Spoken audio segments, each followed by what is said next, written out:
Okay. Yeah. No. I think.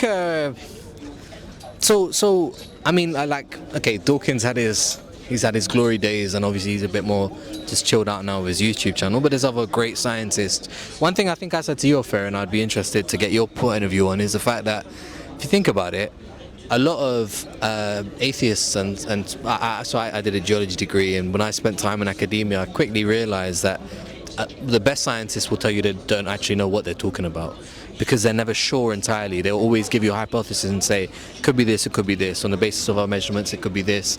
And they always give recommendations of how to improve those studies, so on and so forth. Sometimes there's very conflicting views on the same subject. So if scientists themselves are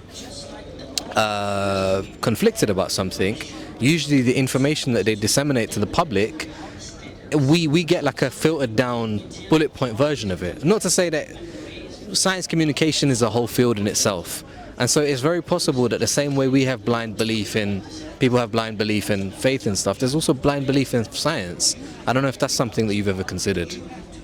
No, 100%, 100%. And I love what you said actually, because science is faith as well, right? As much as Dawkins and Sam Harris and all these people love to say that, look at science, this wonderful paradigm where, you know, it's all evidence-based and religion is all about faith, that is not the same. That's not actually true.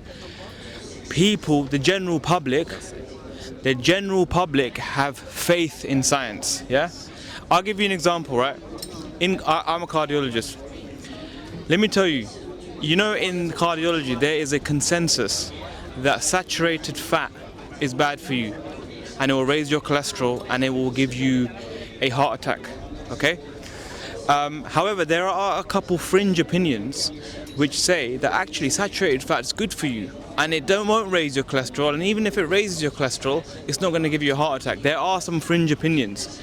When I first came across this, I was mind blown. I was like, what? Someone is saying that saturated fat is good for you.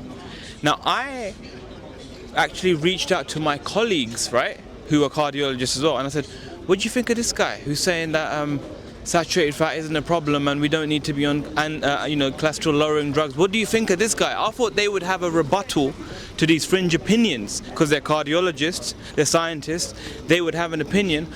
But they just displayed some faith. They were like, well, hang on a minute, well, you know, who is this guy?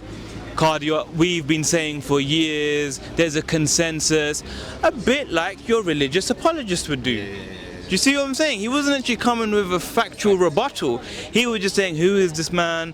We've known it. There's